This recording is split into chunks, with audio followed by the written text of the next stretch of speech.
श्रृंखला आगे बढ़ाते हैं। काफ़ी कुछ डिस्कस हो गया है और श्रृंखला चल रही है आराम से। Video 365 economy. आज का टॉपिक क्या है? गैर निष्पादित परिसंपत्तियाँ, नॉन परफॉर्मिंग एसेट्स।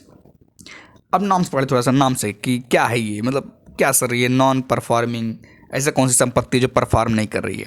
बस ऐसा कुछ दिमाग में रखिएगा कि एनपीए जब भी बात आएगी नॉन परफॉर्मिंग, ऐसे एसेट जो परफॉर्म नहीं कर रहे हैं। अब हम बात करते हैं चर्चा में। क्यों था भाई? कुछ कारण तो रहा होगा ना चर्चा होने में। बस है ना इसकी हम मन कर रहा था हम पूछ लिए किसी से, नहीं ऐसा नहीं होता। यूपीएससी बहुत बारीक से पूछता है। देखिए क्यों चर्चा में करते। आरबीआई की अर्धवार्षिक वित्तीय स्थिरता रिपोर्ट, कौन सी अर्धवार्षिक वित्तीय स्थिरता रिपोर्ट में गैर निष्पादित परिसंपत्ति एनपीए के मामले में प्राप्त उपलब्धियों को रेखांकित किया गया है। क्लियर बात? अब सवाल ये है कि एफएसआर के बारे में ये क्या है, वित्तीय स्थिरता रिपोर्ट क्या है, थोड़ा सा इसके बारे में देख लीजिए आराम से। यह रिपोर्ट वित्तीय स्थिरता और विकास परिषद, ये तो नाम ही नहीं सुन रहे हैं सर, ये क्या एफएसडीसी क्या है, ये याद रखिएगा। कौन सा? वित्तीय स्थिरता, वित्तीय की स्थिरता बात कर रहा है, और विकास परिषद, विकास हो रहा है, स्थिरता, दो चीज़ ध्यान रखिए, एक विकास एक स्थिरता, ऐसा कुछ काम करेगा कि उप समिति के आकलन पर आधारित होता है। ठीक है, एक चीज़ ये। रिपोर्ट के अनुसार कई वर्षों बाद मार्च 2024 के अंत में, कब? मार्च 2024 के अंत में अनुसूचित वाणिज्यिक बैंकों का किसका अनुसूचित वाणिज्यिक बैंकों का सकल एनपीए मतलब जीएनपीए है ना, सकल एनपीए मतलब जीएनपीए, और एक होता है कौन? एनएनपीए। जीएनपीए जो है ये कम होकर 2.8% हो गया है, और जो एनएनपीए है इसका अनुपात भी कम होकर कितना हो गया? 0.6% है। सर इतना कम हो गया? बस वैसे ध्यान रखिएगा, कहीं कहीं काम आ जाएगा। इसके बाद क्या आता है जरा देख लीजिए कि एफएसडीसी के बारे में जब चर्चा हो ही गई है तो आप लगे हाथ इसको भी चर्चा कर लेते हैं। तो एकदम छोड़ना नहीं, कुछ जो होगा देखा जाएगा, पहले ढंग से पढ़ना है। क्या है परिचय? इसे 2010 में, अच्छा 2010 में सर रही तो बहुत पुराना बात हो गया। जब यूपीएससी पूछ लेता है ना तब लगता है तो यार यूपीएससी कहाँ से पूछ लिया। ध्यान रखिएगा, यह वित्तीय स्थिरता बनाए रखने क्या कर रहा है? वित्तीय स्थिरता बनाए रखता है। वित्तीय स्थिरता क्या रोक देता पैसा? नहीं, वित्तीय स्थिरता बनाए रखता है। ध्यान रखिएगा। विनियामक संगठनों के बीच समन्वय बढ़ाना है। विनियामक जो संगठन है उनके बीच क्या है? समन्वय बढ़ाना, तालमेल। और वित्तीय क्षेत्र के विकास को बढ़ावा देने के लिए वित्तीय तंत्र को मजबूत एवं संस्थागत बनाने वाले शीर्ष मंच है। एक चीज़ देख लीजिए, परिचय। सर परिचय ऐसे देते हैं आप, जैसे ही थोड़ा सा पकड़ रही है। अब आते क्या कि संरचना। अच्छा संरचना भी इसका क्या है? एफएसडीसी संरचना क्या है? क्या संरचना है सर? हमको लग रहा है ना इसका कौन सा संरचना होता है? वो केमिस्ट्री पढ़ेगा ना, केमिस्ट्री में ऐसे होता है, फिर ऐसे होगा, है ना, इस टाइप बनता है, ऐसे करके ऐसे संरचना नहीं है इसकी, इस तरह संरचना नहीं है, बात हो रही है ना, केमिस्ट्री पढ़ते थे। संरचना क्या है? केंद्रीय वित्त मंत्री। अच्छा सर ये बहुत इंपॉर्टेंट बात होगी, तो वित्त मंत्री अगर इसके अध्यक्ष हैं तो याद रखिएगा। एफएसडीसी की बात है, कौन अध्यक्ष होते हैं? वित्त मंत्री, केंद्रीय वित्त मंत्री। उसके बाद इनके इसके सदस्यों में कौन कौन है? वित्तीय क्षेत्र के विनियामक। अच्छा इसके सदस्य होते हैं वित्तीय क्षेत्र के विनियामक। कौन कौन होते हैं? RBI, important. RBI sir important नहीं, अच्छा अपने मान लेनी इंपॉर्टेंट, बहुत इंपॉर्टेंट है। कौन? उसके बाद कौन है? सेबा नहीं, सेबी। अच्छा क्या बात है, क्या बोल रहे हैं सर? अच्छा पीएफआरडीए, पीएफआरडीए, और उसके बाद क्या होना? आईआरडीआई। ये सब क्या है? ये इसके सब क्या है? विनियामक क्षेत्र हैं, है ना। तो इसके सदस्य आते हैं, इनके प्रमुख होते हैं। और वित्त सचिव आप जानते हो, वित्त सचिव और आर्थिक कार्य विभाग के सचिव, वित्त सेवा विभाग के सचिव तथा मुख्य एक आर्थिक सलाहकार शामिल। सब कोई इंपॉर्टेंट शामिल भाई इकोनॉमी से रिलेटेड। अब आपको पता होगा ये इंपॉर्टेंट नहीं है, एफएसडीसी बहुत इंपॉर्टेंट है। कब बना था सर? 2000 पहले, 2000 साल पहले नहीं, 2010 में, याद रखिएगा। क्या करता है ये एफएसडीसी? क्या करता है? वित्तीय स्थिरता बनाए रखता है, और ये करता है विनियामक संगठनों के बीच क्या करता है? समन्वय बढ़ाता है। कुछ पॉइंट एकदम क्लियर रखिए। चलिए बात करते हैं एनपीए। सर एनपीए क्या मतलब है?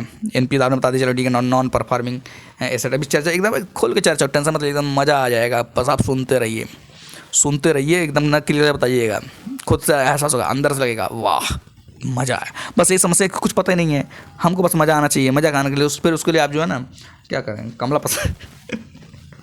पसंद खाइए फिर। एनपीए का वर्गीकरण सॉरी चलता रहेगा, ऐसे पूरा लेक्चर चलता रहेगा, क्योंकि अब बोर होने का समय नहीं है। मजे से पढ़िए, जम के पढ़िए, खूब एकदम घोट के पी जाइए, कहते हैं पी जाएंगे। चलिए एनपीए का वर्गीकरण क्या है। लॉस एसेट्स, ये क्या है, लॉस एसेट्स ऐसी परिसंपत्ति जिसे बैंक पूरी तरीके से क्या करता है, राइट ऑफ करता है, बट राइट ऑफ नहीं करते हैं, क्या करते हैं, फिर से एक बार क्या कह रहे हैं कि ऐसी परिसंपत्ति जिसे बैंक पूरी तरीके राइट ऑफ बट्टे खाते नहीं करते हैं, लेकिन हानि के रूप में अपने खाते में दर्ज करते हैं। मतलब क्या, मतलब ये बता देंगे घाटा हो गया है, मतलब मान लीजिए 5 रुपये घाटा हो गया, अब सोच रहे हैं कि ये पैसा मिलेगा तो नहीं वापस, लेकिन ट्राई तो करेंगे ना। अब ऐसा लगेंगे नहीं मिलेगा तो एकदम से नहीं मिलेगा, ये होता है क्या, लॉस एसेट। मतलब लग रहा है कि चला गया है लेकिन मान नहीं रहे कि लग गया चला गया है, इस तरह से। एक तो ये हो गया। उसके बाद क्या आता है, सब स्टैंडर्ड। सर स्टैंडर्ड भी होता है क्या, बिल्कुल होता है भाई, कौन सा स्टैंडर्ड, सब स्टैंडर्ड। इसमें क्या होता है, ऐसे एसेट्स जो, अच्छा एसेट्स समझ रहे हैं ना, संपत्ति है, हम पता चला ये भी नहीं सुना। सर एसेट्स क्या होता है, आप सेट बोल रहे हैं एसेट बोल रहे हैं, ऐसा नहीं समझिएगा। ऐसे एसेट जो 12 महीने या इससे कम अवधि के लिए एनपीए, मतलब 12 महीने उससे कम तक जो न मिल रहा हो, एनपीए है।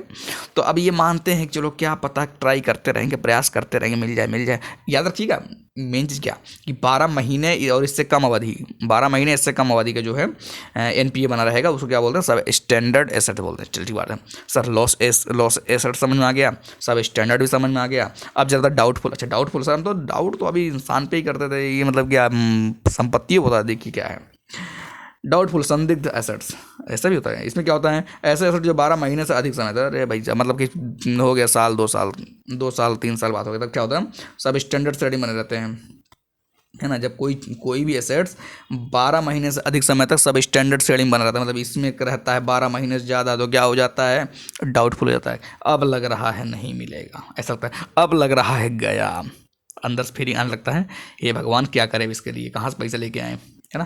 तो इस तरह से होता है, ठीक है। ये रहा आपका जो है एनपीए का वर्गीकरण। अब बात करूँ थोड़ा सा एनपीए के बारे में। एनपीए सर जरूरी जानना है, अरे भाई सब एनपीए नहीं जानेंगे, क्या जानेंगे, इकोनॉमी का पैसा नहीं जानेंगे, पैसे के बारे में नहीं जानेंगे, किस बारे में जानेंगे।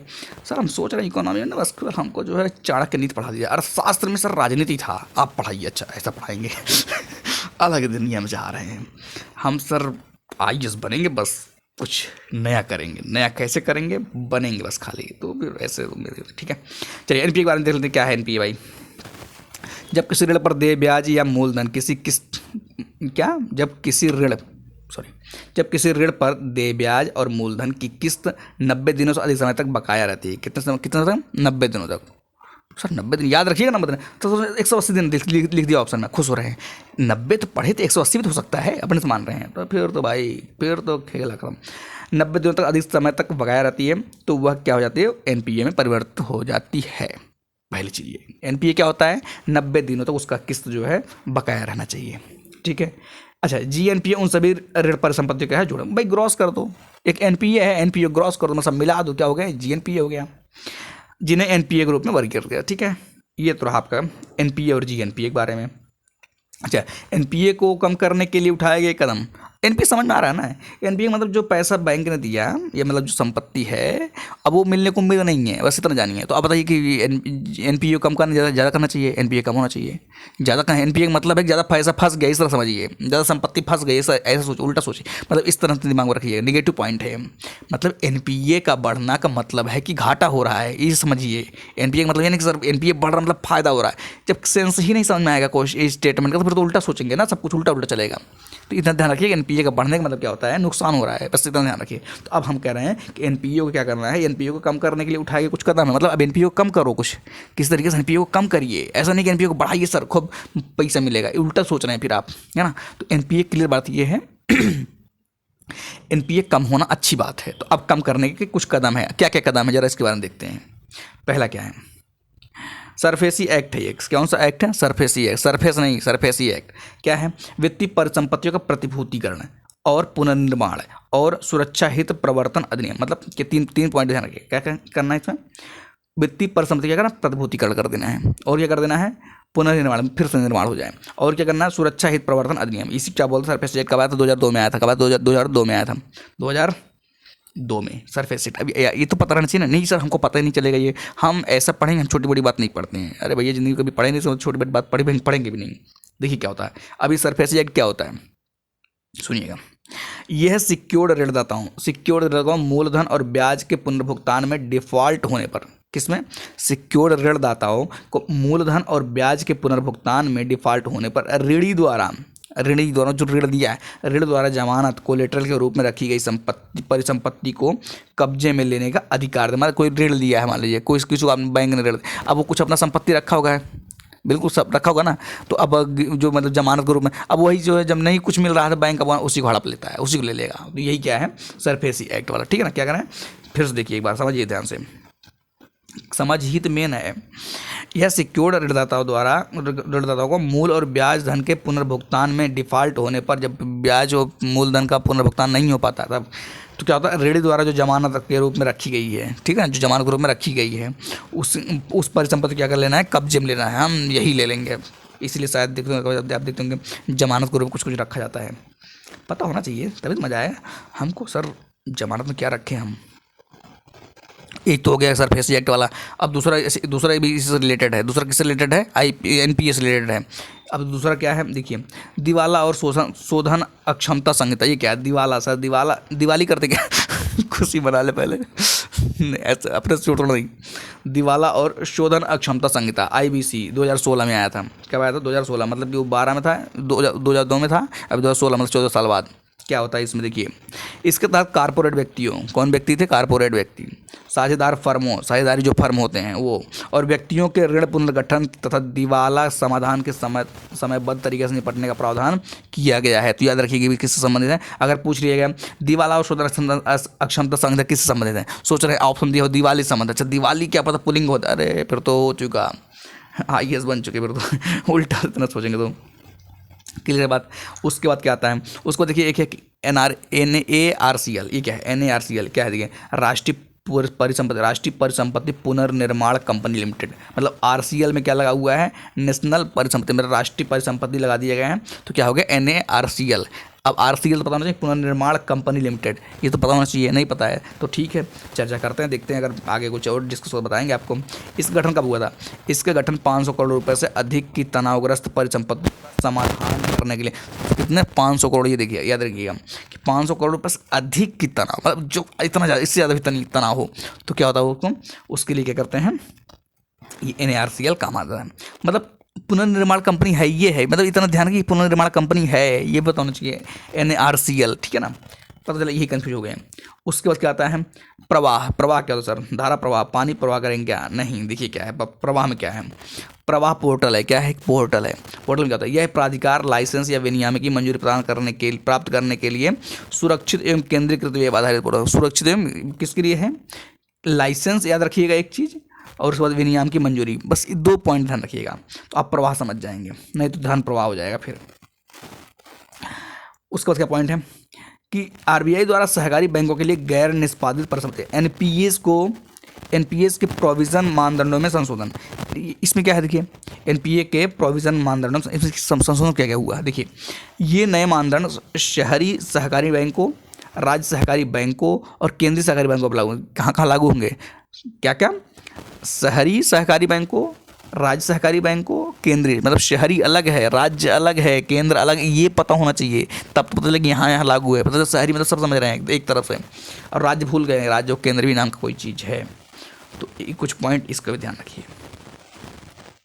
एक पॉइंट आता है क्या, BDDR, ये क्या है, BDDR सर कौन सा R है, देखिए क्या है BDDR, क्या है BDDR, अन्य श्रेणी संबंधित सभी provision, income recognition, assets classification and provisioning, IRACP मानदंडों के तहत लाभ और हानि खाते में व्यय के रूप में दर्ज किया जाना चाहिए, है ना।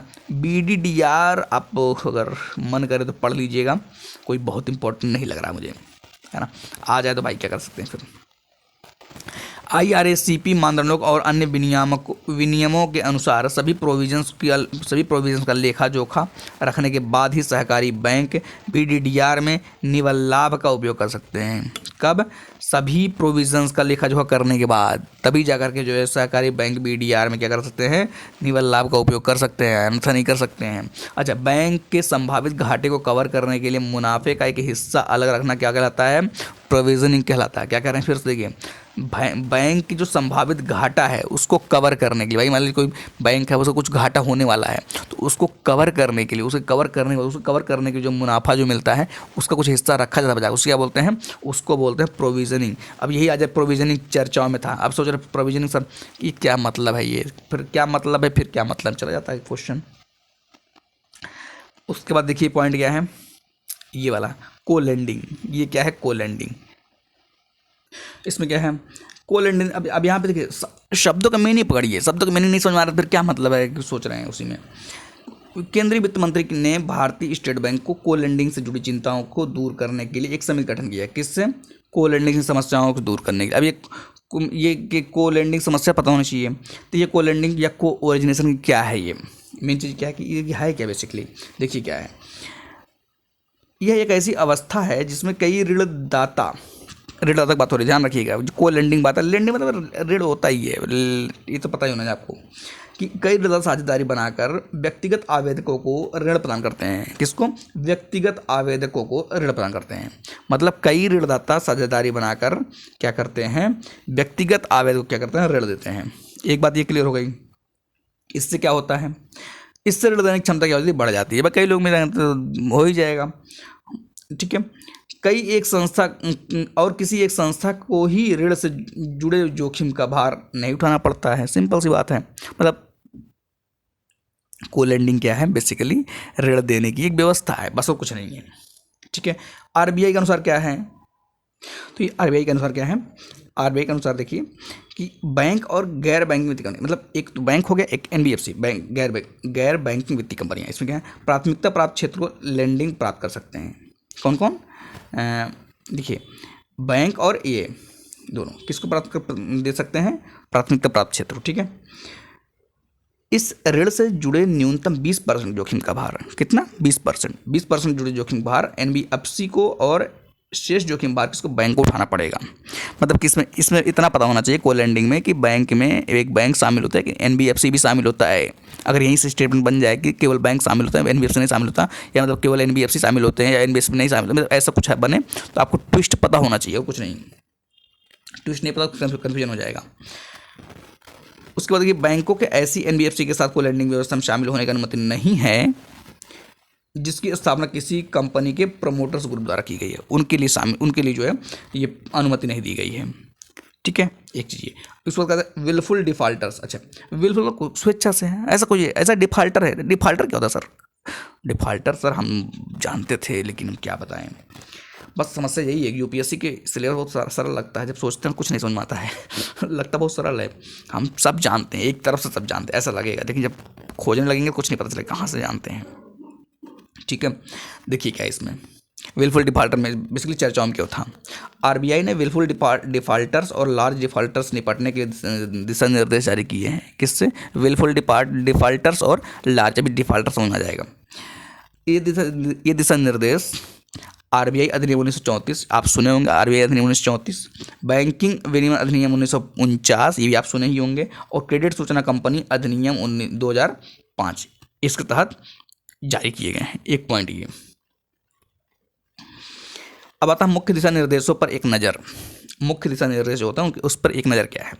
विलफुल डिफॉल्टर, क्या विलफुल डिफॉल्टर क्या है ये, 25 लाख रुपए और उससे अधिक, पहले समझिए 25 लाख रुपए और उससे अधिक की बकाया राशि वाले व्यक्ति को विलफुल डिफॉल्टर घोषित किया सकता है। बिल्कुल बात है। अब बस ना पता 25 लाख, हमको याद रखना 25 लाख बात हो रही है, विलफुल डिफॉल्टर जैसा 25 लाख याद रखिए। विलफुल डिफॉल्टर तब होता कब होता है, अब देखिए एक होता लिमिट हो गया पैसा वाला, अब एक विलफुल डिफॉल्टर होता कब है, देखिए क्या होता है।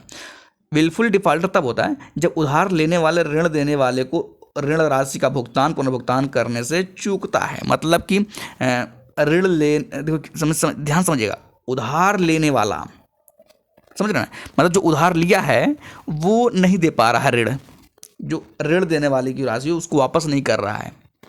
फिर समझिए, जो उधार लेने वाला है वो ऋण देने वाले को राशि वापस नहीं कर पा रहा है किसी न किसी कारण से, इसी वजह से क्या हो जाता है, विलफुल डिफॉल्ट हो जाता है, डिफॉल्टर हो जाता है, ठीक है। साथ ही क्या होता है, साथ ही निम्नलिखित में से कोई एक या अधिक संभावनाओं को दर्शाता है। अभी संभावना कौन कौन सी है, इसको देख लेते हैं कि विलफुल डिफॉल्टर घोषित होने के लिए पहला क्या स्टेटमेंट है, उधारकर्ता के ऋण की पुनर्भुगतान करने की क्षमता है, इसके बावजूद भी वह पुनर्भुगतान नहीं कर रहा, मतलब उसके पास है पैसा जमा करने के लिए लेकिन वो जानबूझ करके नहीं कर रहा है, उसको लग रहा है कि हम बचा लेंगे, कहीं और यूज कर लेंगे, उस पैसे को यूज करने के चक्कर में जो है डिफॉल्टर घोषित हो जाता है। एक चीज़ ये, जिस संस्था के नाम पर ऋण लिया गया हो उस ऋण की अपनी किसी अन्य संस्था में लगा देना, या जिस उद्देश्य के लिए ऋण लिया गया हो उससे किसी अन्य उद्देश्य में खर्च कर देना। मतलब अब ऋण लिए, मान लीजिए घर बनवाने के, ऋण लिए घर बनवाने के लिए, या ऋण लिया मान लीजिए शॉप खोलने के लिए, कोई दुकान को बिजनेस खोलने के लिए, अब आप ले जाकर उसको कहाँ लगा रहे हैं, अपना बाथरूम बनवा रहे हैं अपना जाकर के घर बनवा रहे हैं, या अपन जाकर के गाड़ी खरीद ले रहे हैं, 4 व्हीलर खरीद घूम रहे हैं, एक गांव में दिखा रहे हैं हम पैसे वाले हैं। अच्छा, पैसे वाले मतलब आपको ऋण लिए हैं, ऋण लेकर उसको अपना काम करना चाहिए, या फिर उसको जो है उसको अपने सही जगह लगाना चाहिए, नहीं जाके हीरोपंती कर रहे हैं, फिर तो क्या हो जाएगा, बिल्कुल डिफॉल्टर में बना दिया जाएगा मामला। याद रखिए ऐसा कुछ। उसके बाद क्या पॉइंट है, ऋण हासिल करने के लिए जमानत पर दी गई चल अचल संपत्ति को बेच दिया गया हो या उनका निपटान कर, मतलब कि मान लीजिए ज़मीन है, इनके पास ज़मीन है, अब ये ऋण लेने के लिए ज़मीन क्या कर दी, जमानत पर रख दी है, अब जैसे ऋण ले ली उसके बाद क्या करें, ज़मीन को बेच दी है, मतलब अपन बेच भी दिए, तो ऐसे अब ये तक बेच पाए ना, बार भी के अगर मान लीजिए बेच दिए तो इसका मतलब क्या हुआ कि वो विलफुल डिफॉल्टर में आ जाएंगे, ऐसा कुछ कंडीशन होता है। अब एक कर्जदार व्यक्ति कंपनी में अपनी इक्विटी या शेयर बेचकर प्राप्त राशि को उस कंपनी में निवेश करता था ताकि कर्ज कम हो सके, पर ऐसा नहीं किया हो। ठीक है, ये कुछ रहे टर्म्स एंड ये कुछ रहे इसके कंडीशन, आप देख लीजिएगा कि कौन कौन संभावना है, आपको पता है, पता नहीं है तो रिवीजन कर लीजिए 2 बार। उसके बाद क्या आता है, इसी में कुछ और आगे भी एक पॉइंट, लार्ज डिफॉल्टर। ये क्या होता है सर, एक तो चलो ठीक है सर, विलफुल डिफॉल्टर समझ में आ गया, विलफुल डिफॉल्टर की बात है, डिफॉल्ट कर रहे हैं। अभी लार्ज डिफॉल्टर, लार्ज मतलब लंबा बड़ा और क्या ऐसा कुछ होगा ना, देखिए क्या है, 1 करोड़ रुपया उससे अधिक, देख रहे हैं नहीं, बस 1 करोड़ 7 करोड़ बात हो रही है, और 25 लाख बात 1 करोड़ बात हो रही है, देखिए बस 1 करोड़ रुपये और उससे अधिक की बकाया राशि वाले, बकाया ऋण वाले व्यक्ति को लार्ज डिफॉल्टर के रूप में घोषित किया जा सकता है, लार्ज डिफॉल्टर। क्लियर बात। अब अभी दोनों में डिफरेंस चेंज कर दे कि मतलब 25 लाख वाले को कह दे कि नहीं ये लार्ज डिफॉल्टर, जबरदस्ती लिख दिया लार्ज डिफॉल्टर, आप खुश हो रहे हैं, यार बिल्कुल हम पढ़े थे सर, फिर तो गया काम से। साथ ही ऐसे व्यक्ति पर मुकदमा दायर किया जाता है तथा उसे बैंक अकाउंट डाउटफुल या लॉस के रूप में वर्गीकृत किया जाता है, कर दिया जाएगा, मुकदमा चलेगा ही। अब पहचान क्या होता है, देखिए विलफुल डिफॉल्ट के साक्ष्य की जांच करने के लिए कर्जदाताओं को आइडेंटिफिकेशन कमेटी गठित करनी होती है। किसको, कर्जदाताओं को क्या करने होते हैं, आइडेंटिफिकेशन कमेटी। ठीक है, अब बात आती कुछ सुर्खियों में, कुछ बात थी, क्या बात थी सर, और बताइए क्या हाल चाल। अच्छा हाल चाल सब पूछ रही हूँ, पढ़ाइए आराम से सुर्खियाँ, संबंध सुर्खियाँ क्या है, इंटर क्रेडिटर समझौते, क्या है इंटर क्रेडिटर समझौते, इंटर क्रेडिटर एग्रीमेंट ICA, ये क्या है, सरकारी स्वामित्व वाली राष्ट्रीय इस्पात निगम IRNL, सरकारी स्वामित्व वाली राष्ट्रीय इस्पात निगम द्वारा डिफॉल्ट किए जाने के कारण ऋणदाताओं को इंटर क्रेडिटर समझौते ICA का सहारा लेने के लिए मजबूर होना पड़ा। किसका, ICA। सर ये क्या है, ICA सहारा तो लेने मजबूर पड़ा, ठीक बात है, क्यों लेना पड़ा, सरकारी स्वामित्व वाली ये है राष्ट्रीय इस्पात निगम, कौन RINL द्वारा डिफॉल्ट किए जाने के कारण, मतलब ये डिफॉल्ट कर दिए, देख रहे ना, तो इसकी वजह से ICA, अभी ICA है क्या सर, ICU बोल रहे हैं क्या, नहीं ICU नहीं भाई, ICA है। तो अब इसमें क्या करेंगे, इंटर क्रेडिट समझौते, देखिए इसमें क्या है, अब ये इंटर क्रेडिटर समझौता वह समझौता है, कौन समझौता सर, वह समझौता है, वह एक लड़का है, अच्छा वह एक समझौता ऐसा नहीं, वह समझौता है जो कई ऋणदाताओं के बीच यह तय करने के लिए किया जाता है कि यदि कर्जदार